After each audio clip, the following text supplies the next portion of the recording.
Hello friends, नमस्कार। स्वागत है आप सभी के एजुकेशन मंत्रा में। 2 जुलाई की जो भी ब्रेकिंग न्यूज है 69,000 शिक्षक भर्ती से संबंधित, उन सभी को डिस्कस किया जाएगा। सबसे बड़ी अपडेट निकल के आ रही है, पिछड़ा वर्ग आयोग ने फंसाया, भर्ती में पेंच। सरकार को नोटिस जारी किया गया है और मामले की सुनवाई भी 7 जुलाई को होगी। इस पर भी चर्चा करेंगे। कल ही इसके बारे में अपडेट आपको प्रोवाइड कर दी गई है और बेसिक शिक्षा विभाग लेगा विधि विशेषज्ञों की राय।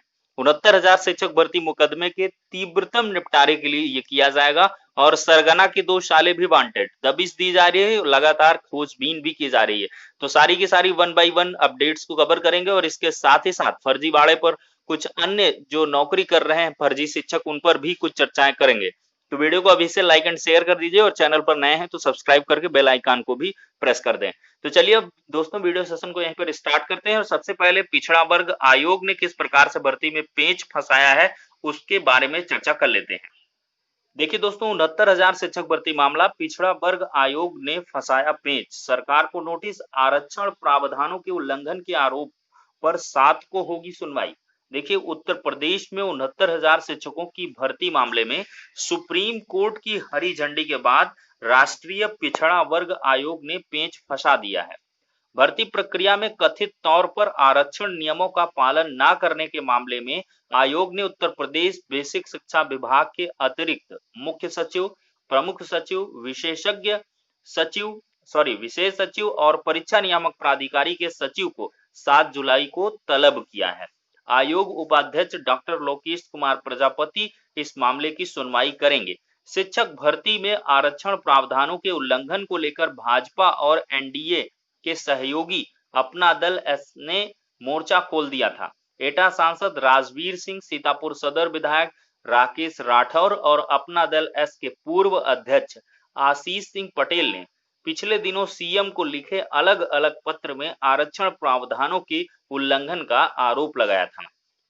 इनका कहना था कि आरक्षित वर्ग के जिन अभ्यर्थियों का कटऑफ सामान्य से ज्यादा है, उसे भी सामान्य कोटे में जगह नहीं दी गई। इस कारण पिछड़ा वर्ग के 15,000 अभ्यर्थियों का नुकसान हुआ है। जबकि यूपी शासनादेश में साफ है कि भर्ती प्रक्रिया में सामान्य श्रेणी के समानांतर या उससे अधिक अंक लाने वाले आरक्षित वर्ग के अभ्यर्थियों का चयन सामान्य कोटे में किया जाएगा। इसके बाद कई संगठनों ने मामले को आयोग के समक्ष उठाया था। आयोग ने नोटिस जारी कर कहा है कि अनुच्छेद 338 बी के तहत उसे इस मामले में हस्तक्षेप का संवैधानिक अधिकार है। इसके तहत उपाध्यक्ष प्रजापति 7 जुलाई को सुनवाई करेंगे। आयोग ने सुनवाई के दौरान संपूर्ण दस्तावेजों के साथ उपस्थित होने का निर्देश भी दिया है। तो एक बार फिर से देख सकते हैं दोस्तों किस प्रकार से आरक्षण को लेकर मुद्दा गर्मा चुका है। अब क्या कुछ प्रकरण है इस पर अभी से पूर्वानुमान लगाना तो मुश्किल है, लेकिन अवश्य ही सभी दस्तावेज दिखाए जाएंगे और 69,000 में किस प्रकार से एमआरसी को लागू किया गया है। कुछ न कुछ तो हुआ ही है जिसकी वजह से बहुत ज्यादा जो है अभ्यर्थियों में रोष है और खासी असंतोष की लहर भी है। तो अवश्य ही अभ्यर्थियों को न्याय मिल सकेगा। जो आरक्षित वर्ग के अभ्यर्थी हैं, सुनवाई होने दीजिए। पिछड़ा वर्ग आयोग ने फिलहाल जो है एक बड़ी चीज की है, एक बड़ी अपडेट है कि 7 जुलाई को मामले पर सुनवाई करेंगे और सभी विशेषज्ञ सचिवों को और पूरे बेसिक शिक्षा विभाग महकमे को बुला लिया गया है और साथ ही साथ नोटिस भी जारी की गई है। कल ही इसके बारे में हमने डिस्कस किया था। अगर कोई वहां पर प्रेजेंट नहीं रहता तो उनके खिलाफ अपना आयोग जो है, जो भी उसको कॉन्स्टिट्यूशनल राइट्स मिले हुए हैं उसके अकॉर्डिंग वो कार्य करेंगे। तो ये सारी की सारी चीजें दोस्तों देखने के लिए मिल रही हैं।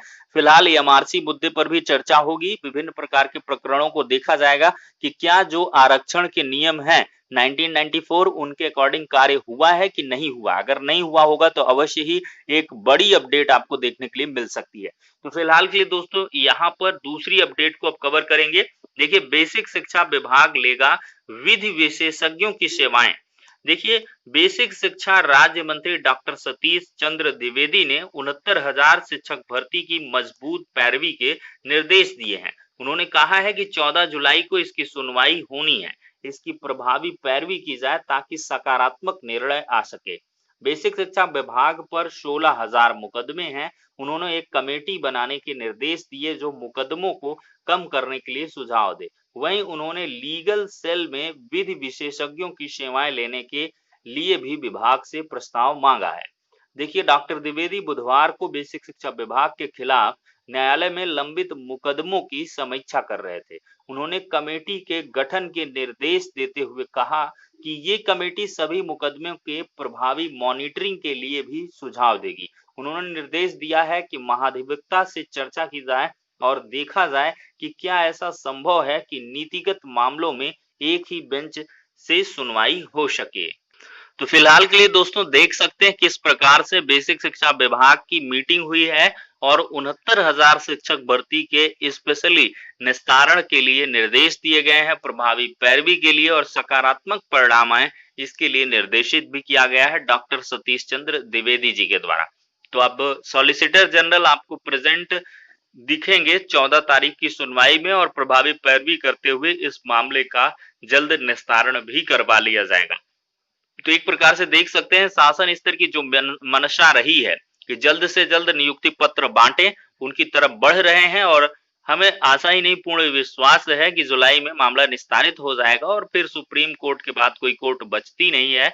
इस वजह से जितने भी चहलकदमियां हैं उनका समापन होगा जुलाई में। बहुत सारे केसेस हैं वो भी लिस्ट होंगे फटाफट। एमआरसी हो गया, 20% महिला आरक्षण हो गया, 4% विकलांग दिव्यांग जो आरक्षण है उसका हो गया और इसके बाद जो है ओवरलैपिंग मुद्दा हो गया, ईडब्ल्यूएस 10% रिजर्वेशन का मुद्दा हो गया। सारे प्रकरण आपको जुलाई में देखने के लिए मिल जाएंगे। तो कुल मिलाकर जुलाई एक बहुत ही महत्वपूर्ण महीना रहेगा 69,000 शिक्षक भर्ती के लिहाज से। अब बात करेंगे अगली अपडेट के बारे में कि सरगना के 2 साले भी वांटेड, तलाश में दबिश, केएल पटेल के कई रिश्तेदार भी गोरख धंधे में शामिल। देखिए, 69,000 भर्ती मामले में एसटीएफ ने सरगना केएल पटेल के 2 सालों को भी वांटेड कर दिया है। दोनों की तलाश में फूलपुर करवाई वारिया समेत कई इलाकों में दबिश दी गई। इसके अलावा चंद्रमा और मायापति की तलाश में एसटीएफ ने कई जगह छापे मारे। जांच में पता चला है कि केएल पटेल के कई रिश्तेदार इस गोरख धंधे में शामिल हैं। सभी की भूमिका की जांच की जा रही है। देखिए, 69,000 भर्ती मामले में एसटीएफ की जांच काफी आगे बढ़ गई है। अभी तक चंद्रमा सिंह यादव और मायापति नहीं पकड़े गए हैं। उनकी तलाश में लगातार दबिश दी जा रही है। एसटीएफ सूत्रों ने बताया कि सरगना केएल पटेल के कई रिश्तेदार भी इस गोरख धंधे में शामिल हैं। उसके 2 साले सत्यम और शिवम भी इस मामले में शामिल थे। सबूत मिलने के बाद एसटीएफ ने दोनों को वांटेड कर दिया। बुधवार को दोनों की तलाश में नवाबगंज, बहरिया, फूलपुर, कौशाम्बी तथा अन्य कई इलाकों में दबिश दी गई। फिलहाल पुलिस की पहली प्राथमिकता चंद्रमा सिंह यादव और मायापति को तलाश करने की है। दोनों की तलाश में लगातार दबिश दी जा रही है। कई रिश्तेदारों के नंबर सर्विलांस पर लगाए भी जा चुके हैं। अब दोस्तों बढ़ते हैं अगली अपडेट की तरफ कि देश भर में 9,78,000 में से 1,53,53,000 अभ्यर्थी सफल हुए हैं। सीजीएल 2019 टीयर 1 का परिणाम घोषित हो चुका है। एपीओ मेंस 2018 का परीक्षा कार्यक्रम भी जारी हो चुका है। थोड़ी अपडेट्स को कवर करेंगे। देखिए, बिना सत्यापन नौकरी किया तो बीएसए पर होगी कार्रवाई। विभाग से मांगी गई सूची, आदेश ना मानने वाले बीईओ के खिलाफ कार्रवाई के आदेश। शिक्षा मित्रों व अनुदेशकों के आधार सत्यापन मौके पर ही। देखिए, लखनऊ देवरिया में मिली एक ही नाम की शिक्षिकाएं। एटा में 117 फर्जी शिक्षकों से होगी 50 करोड़ की रिकवरी। देखिए, 1.5 दशक से कार्यरत 2300 शिक्षक जांच के दायरे में। तो देख सकते हैं दोस्तों। और अगली अपडेट है वीडियो भर्ती। देखिए, ग्राम विकास अधिकारियों के पद पर नियुक्ति के लिए इंटर या समकक्ष और कंप्यूटर में CCC अनिवार्य था। नियुक्ति के बाद भूतपूर्व सैनिक की बर्खास्तगी कर जवाब मांगा गया है और नर्सिंग कोर्स की बाध्यता पर केंद्र व राज्य सरकार से जानकारी मांगी गई है। आपका महासचिव को हाईकोर्ट से राहत मिल चुकी है और 117 फर्जी शिक्षकों से 50 करोड़ रुपए की रिकवरी होगी। एटा की एक बहुत बड़ी अपडेट है। 122 फर्जी शिक्षक पाए गए हैं। कार्रवाई कर इन्हें निलंबित किया गया और साथ ही जो इन्होंने वेतन वगैरह का भुगतान हुआ है इनके पक्ष में तो उसकी भी रिकवरी होगी। देखिए निर्णय लिया गया है कि यूपीएससी प्री में यानी कि यूपीपीसीएस कह लें, प्री में परीक्षा केंद्र बदल सकेंगे। देखिए उम्मीदवार आयोग की वेबसाइट पर जाकर कर सकते हैं आवेदन। कब से कब तक? 7 से 13 जुलाई तक और फिर 20 से 24 जुलाई तक शाम 6 बजे 2 चरणों में आवेदन जमा कर सकेंगे। देखिए बड़ी संख्या में मिले अनुरोध के बाद लिया गया है फैसला।